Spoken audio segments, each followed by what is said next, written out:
A good evening to you all, and thank you for joining us here on Rwanda Television News tonight. We do hope you had yourselves a productive Thursday and a good start to the new month. Here's a sneak peek of our edition. Delegates from the International Monetary Fund have commended Rwanda for its strong efforts in safeguarding macroeconomic stability, while also engaging with authorities on strategies to mitigate the potential economic spillovers from the ongoing conflict in the Middle East. Leaders attending the Agra Forum have called for stronger government leadership in transforming Africa's agriculture and food systems, warning that lasting solutions cannot rely on external aid. On the international scale, a man killed 4 children in a machete attack inside a nursery school in the Ugandan capital of Kampala on Thursday, police said.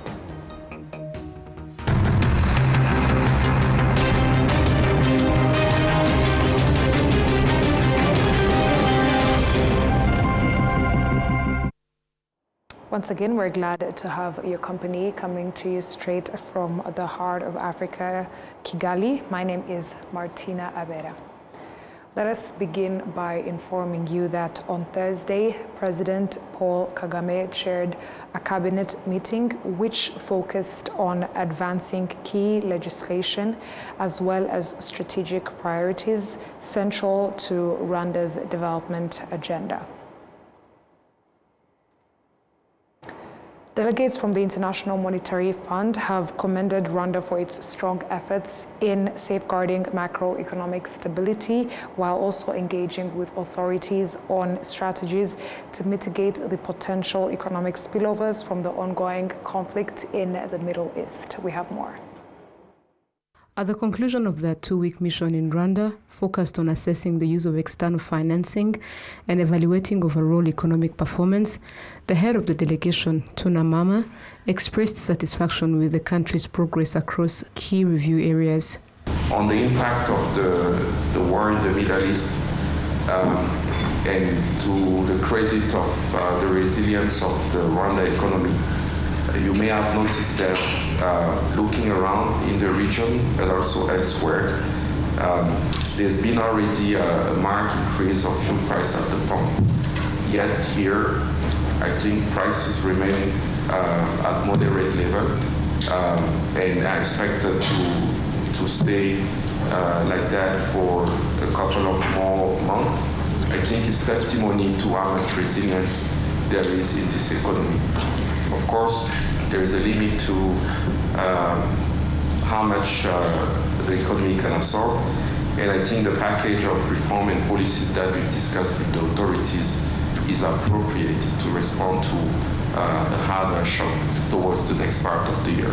The governor of the National Bank of Rwanda, Soraya Hakuziyaremye, noted that amid persistent global economic uncertainties, Rwanda continues to implement prudent monetary and policy measures aimed at stabilizing the national currency and limiting further depreciation. We've increased our central bank rate, meaning tightening monetary policy, by already 75 basis points. And we also indicated that as we factor in the new developments being on the energy side, now with the Middle East conflict, that was a risk on oil prices, which will impact energy inflation. Secondly, we also saw a risk on the agricultural production. If it is not sufficient, that also will add another layer of inflationary pressures.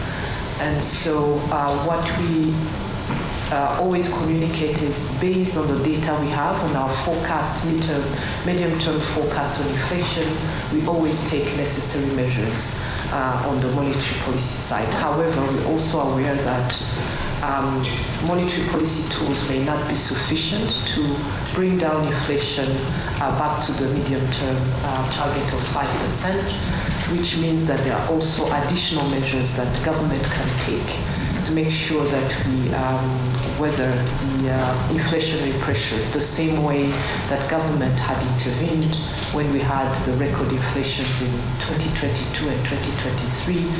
And this is something that is ongoing dialogue to see whenever we see inflationary pressures that are very high, to have that complementarity between government measures supporting also the monetary policy. So we remain very focused and monitoring the developments, especially in the oil and gas prices, and at our next meeting we'll take decisions accordingly. So our monetary policy, as the IMF mission chief mentioned, remain anchored on data-driven policy, forward-looking, but also being proactive to make sure that we can bring back inflation to the medium target of 5%. The Minister of Finance and Economic Planning, Yusuf Murangwa, highlighted that among the government's short-term interventions to address rising market prices is the mobilization of the IMF financing. These funds are intended to support importers in securing essential goods and easing supply-side pressures. The starting point is to do a good assessment of the state of the economy, which they did. We are both happy with the state of the economy. We are very aware of the challenges that exist at the moment, especially because of the war in the Gulf, that is both already creating some turbulence in terms of important aspects of economies, but also a very strong element of unpredictability that we need to follow up closely. So we are happy with the economy of Rwanda. We are aware of the context. We have agreed on how we'll be working together in terms of reforms that we need to do over the course of the next 3 years. And as he mentioned, we've also agreed on a financing facility of around $250 million, both to the Minister of Finance, but also to the Central Bank. Rwanda has requested an additional IMF facility amounting to $250 million, which will extend the repayment period by 38 months. The disbursement is expected in June, subject to approval by the IMF Executive Board. This financing is provided under the performance-based criteria, reflecting Rwanda's strong track record in effectively utilizing and repaying previous IMF support funds. The IMF delegation further emphasized the need for continued efforts to contain inflationary pressures and currency depreciation, with the objective of reducing inflation from the current 9.2% to 5% over the medium term, in line with the targets set by the National Bank of Rwanda. Thank you, Oli, for that report. Now, leaders attending the Agra Forum have called for stronger government leadership in transforming Africa's agriculture and food systems, warning that lasting solutions cannot rely on external aid. We have more coming from Adam Squizera. The forum convenes researchers, technical experts, investors, policymakers, and other key stakeholders in agriculture and agri-food systems. It comes at a critical time when Africa's population, currently estimated 1.2 billion, is projected to double by 2050. This demographic growth will require the continent increase in its food production by at least 3% annually. AGRA President Alice Rweza highlighted that achieving meaningful progress in agriculture development requires strong government leadership, particularly in the design and effective implementation of policies that support sector growth. We have strengthened partnerships across sectors. We have helped shape policy conversations and mobilize interest and commitment at a scale that did not exist before. And that progress has been made possible because of all of you in this room, because of governments that have shown leadership, because of partners that have stayed the course, because of institutions that have invested, convened, and delivered. So today, we acknowledge you and we thank you.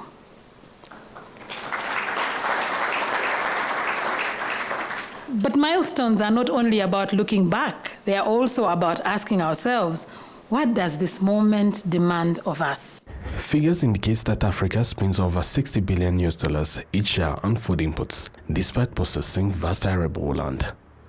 At the same time, more than 20% of the population faces food security, while 32% of children under 5 suffer from stunting.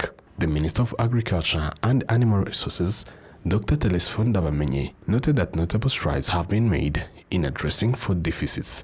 This year's theme strongly resonates with Rwanda's national development priorities, including the sector strategy of transformation, PSTA 5, the National Strategy for Transformation, NST2, and Rwanda's Vision 2050, which are anchored into the theme logic: investment-led transformation, job creation, especially for youth, climate resilience, and building competitive and export-oriented food systems.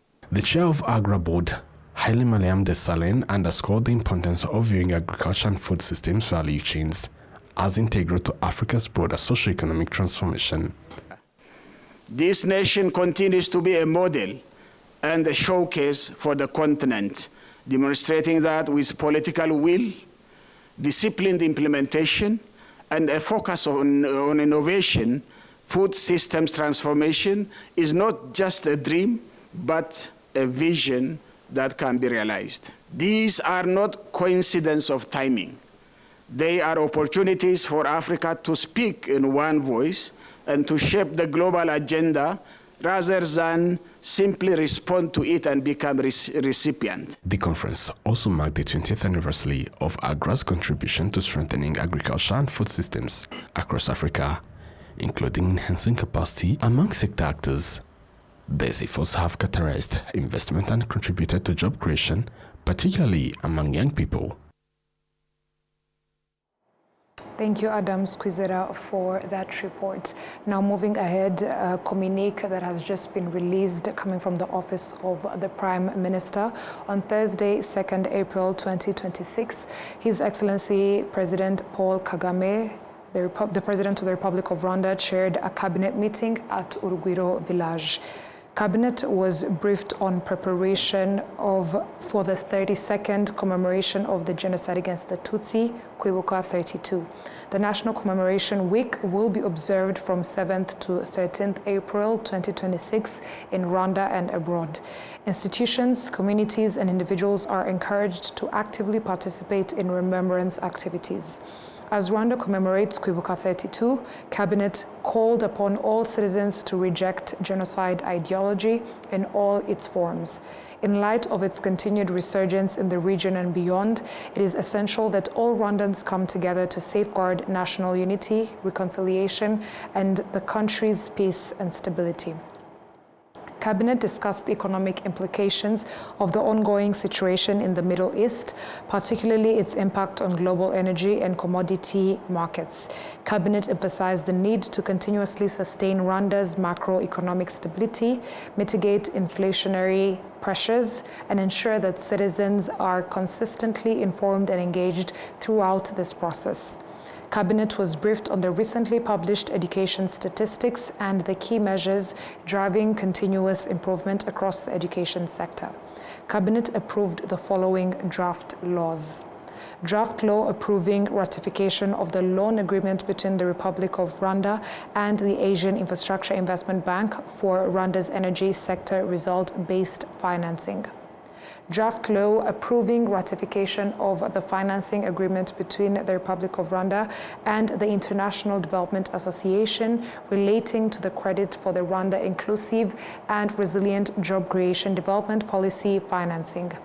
Cabinet approved the following policies, strategies, and programs. National Lottery Operating Agreement between the Government of Rwanda and Moja Rwanda Limited. Power Purchase Agreement between the Government of Rwanda and G2P Energy Limited related to the investment in generating electricity for methane gas. Partnership Agreement between the Government of Rwanda and Teleperformance Rwanda Limited related to their investment in telecommunication. The Cabinet granted agreement to the proposed ambassador and honorary consuls as follows. Mr. El Hussein Nagy, Ambassador of the Islamic Republic of Mauritania to the Republic of Rwanda with residence in Addis Ababa. Mr.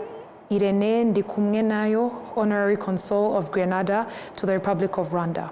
Mr. Hugh Delaney, Honorary Consul of Ireland to the Republic of Rwanda. Cabinet approved the following appointments. In Rwanda Corporation Initiative, Mr. Niwenshuti Richard, Chief Executive Officer, Ms. Tubane Chance, Chief Operating Officer. In Rwanda Development Board, Mr. Nsengiyumva Joseph Cedric, Chief Corporate Affairs Officer, Mr. Kaibanda Richard, Chief Licensing Officer. In the Office of the Ombudsman, Ms. Mbabazi Judith, Deputy Ombudsman in charge of preventing and fighting injustice. In Rwanda Correctional Service, CP Badej Teos, Deputy Commissioner General. In the National Electoral Commission, Mr. Niko Albert, Commissioner. National Public Prosecution Authority, Mr. Habimana Donat, National Prosecutor. The CEO of the Rwanda Development Board informed Cabinet of the 12th edition of the Africa CEO Forum scheduled in Kigali from 14th to 15th May 2026. The Minister of Infrastructure informed Cabinet of the Nuclear Energy Innovation Summit for Africa scheduled in Kigali from 18th to the 21st May 2026. This was signed in Kigali on the 2nd of April 2026 by the Prime Minister, Dr. Nsengiyumva Justin. Alice Ruhweza outlined Africa's next chapter in transforming its agri-food systems as Kigali hosted the 2026 AFS Forum, a landmark edition marking 20 years of the platform. The forum brought together over 4,500 global stakeholders under the theme Investing in Africa's Agri-Food Systems, Nourishing Nations, Growing Jobs, Building Resilience, amid growing calls for stronger local investment and sustainable solutions to the continent's food challenges.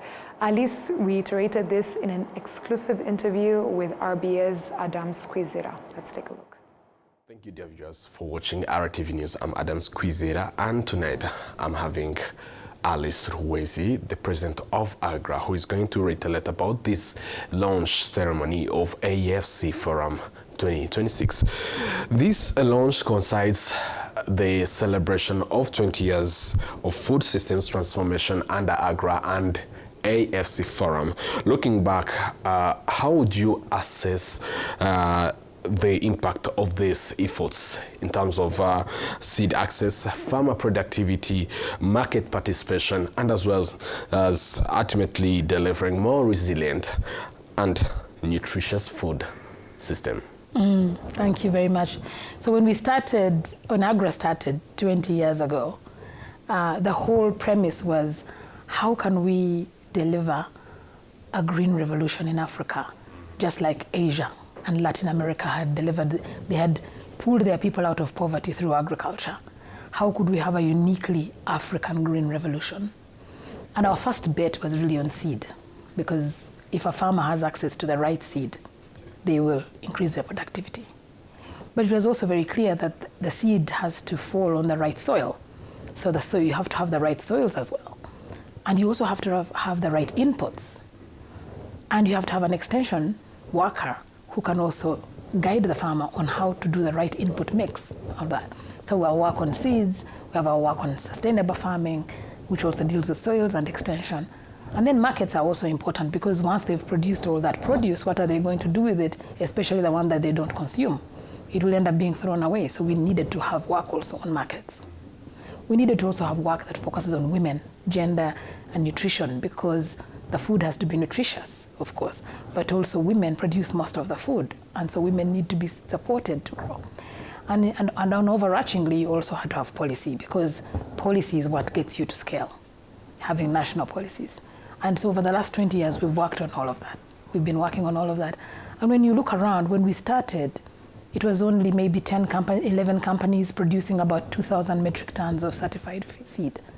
Now we have over hundreds of companies, 600,000 metric tons of certified seed.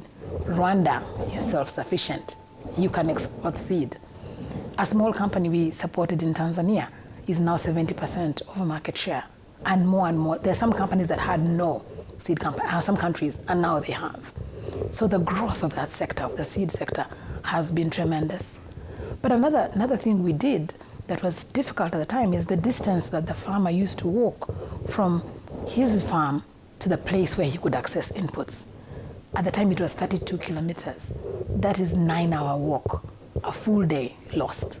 Now that's down to 8 kilometers or even less. It is sufficient. They can walk, they can get the seed, or they can get an agro-dealer network or a mobile phone now with digitization, and they can access that. We've done work where we've really supported policy changes in many countries, but also supported at the African Union, the continental level, supporting the Comprehensive Africa Agriculture Development Plan, making sure youth interests are included in that plan, the Youth Agriculture Business Index and others. So we've done a lot. But what's also important about the forum, which is what we're launching today, is that the forum is where you bring and showcase what is working. It's the place where you inspire others to learn, you share, but also inspire others. And it's not just Africa, it's also globally. The forum brings a global audience. It takes Africa to the world. The 2026 theme emphasizes investment, job creation, and resilience. So why is this a critical moment for Africa to scale investment in agri-food systems? And how can these investments strengthen markets and improve food system on this African continent? It's so important because after 20 years now, we've done all the things we wanted to do. We've done the foundations, the seeds and they're there, but now we need investment. This is a sector that needs investment. And like I know, is that a lot of the funding support for the sector had been coming from various development partners, USAID being one of them. USAID was a big player. It pulled out. And when it pulled out, what doesn't come out a lot is that a lot of other donors also pulled out. We're seeing more and more of the funders more now increasing their defense budgets, having to do that. So which means that now it's left for us and Africa to really work on this sector. And that's good for us because this sector can fund itself. It's a business. It is not a charity. It produces food, the food that feeds the world. Our shea butter is in cosmetics around the world. Our cocoa is in chocolates around the world. I could go on and on and on. We have this sector. Is so powerful. It's Africa's biggest employer, and therefore it can produce. And so it's very important for us to make the sector bankable and attract investment in this sector and really drive economic growth for Africa. There are numerous challenges on this African continent, especially in this sector of food system. I want you to mention some of those challenges and what are possible opportunities for the farmers out there to also help them to bridge those gaps. It's true, but and I like to take the position of the sector as an opportunity. I like to focus on opportunities. Yes, there are gaps. There are gaps because we still haven't reached the highest productivity that we would want to reach. We have not received the investment. I think out of the 0.7% foreign direct investment that comes into Africa, agriculture only gets about 0.001.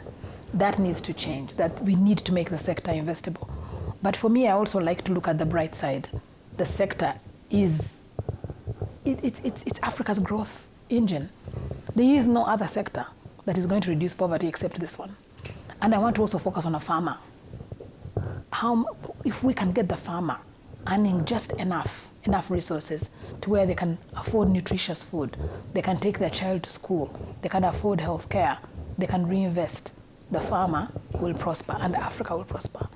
So that, for me, I like to focus on the opportunity that this sector provides to Africa and the fact that we want to get African investing more.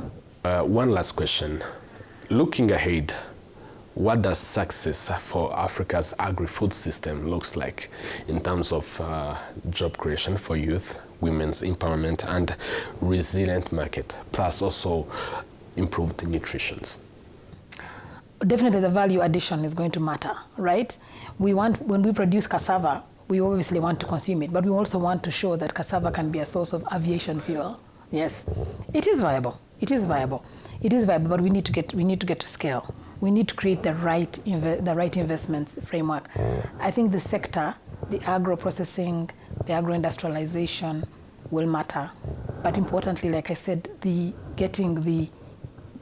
making sure that the farmer is able to earn the right income from what he produces will matter. If the farmer, we know that if they earn at least $1,200 a year, it starts to shift.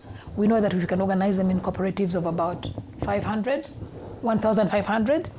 it starts to shift.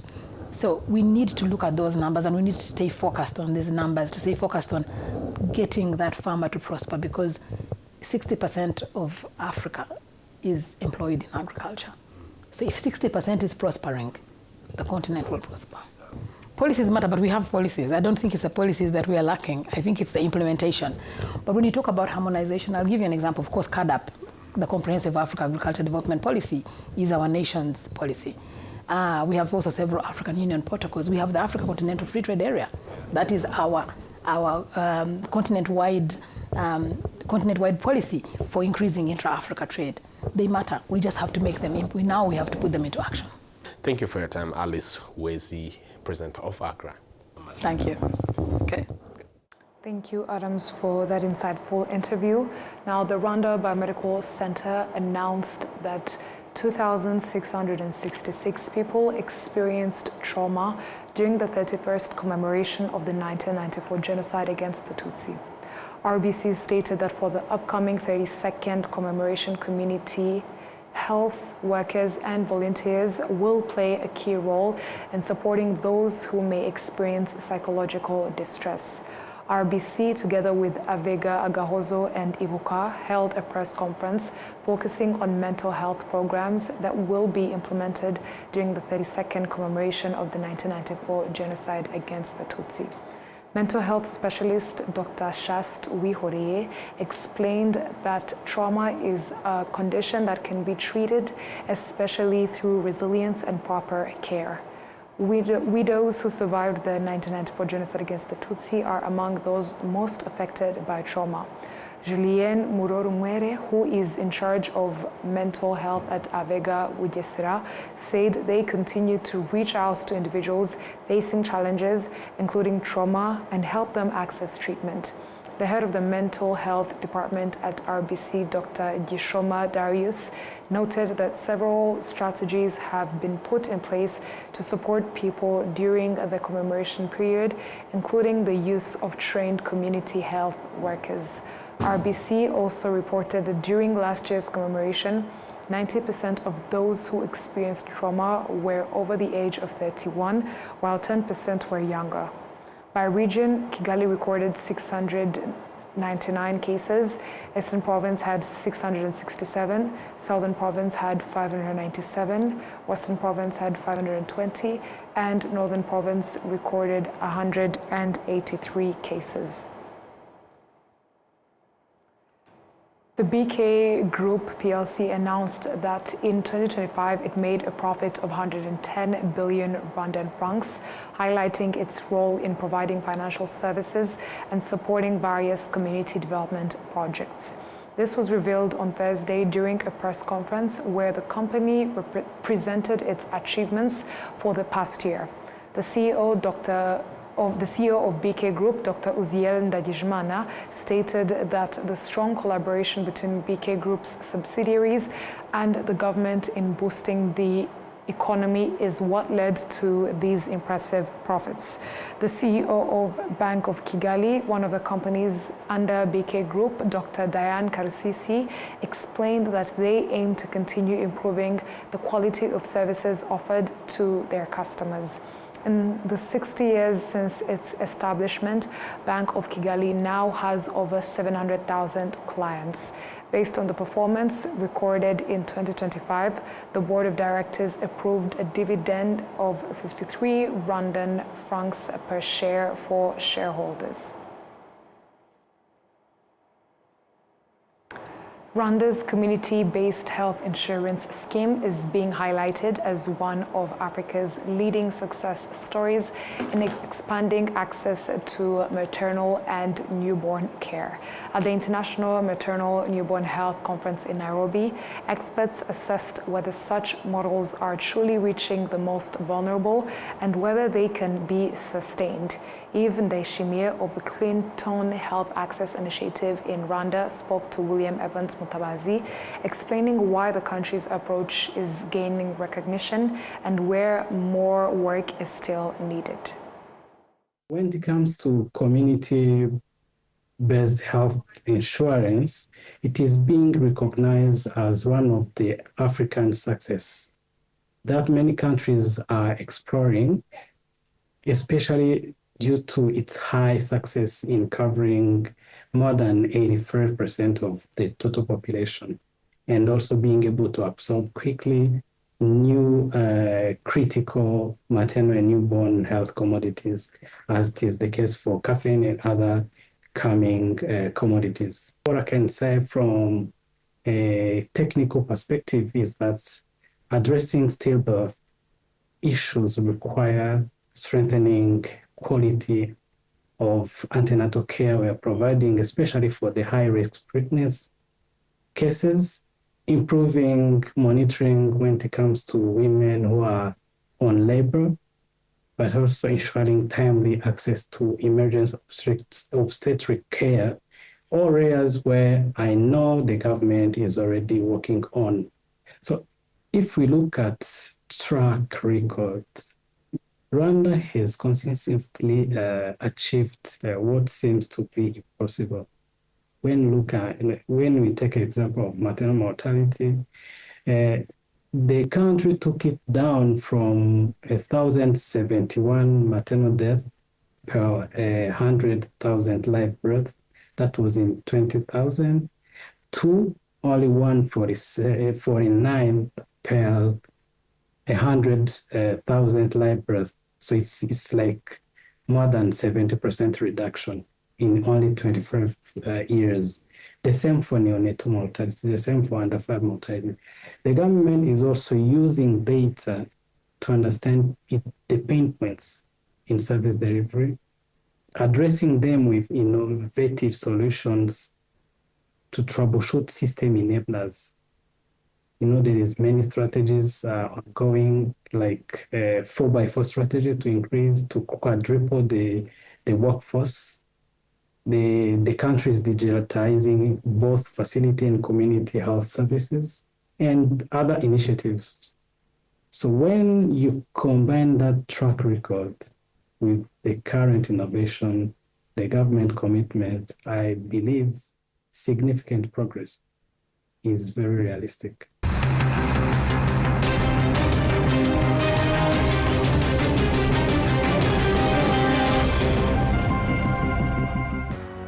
On that note, we have come to the end of the news bulletin. Thank you for sticking with us on RTV News. My name is Martina Abrera. Until next time, stay safe, have a good night, and enjoy the long weekend.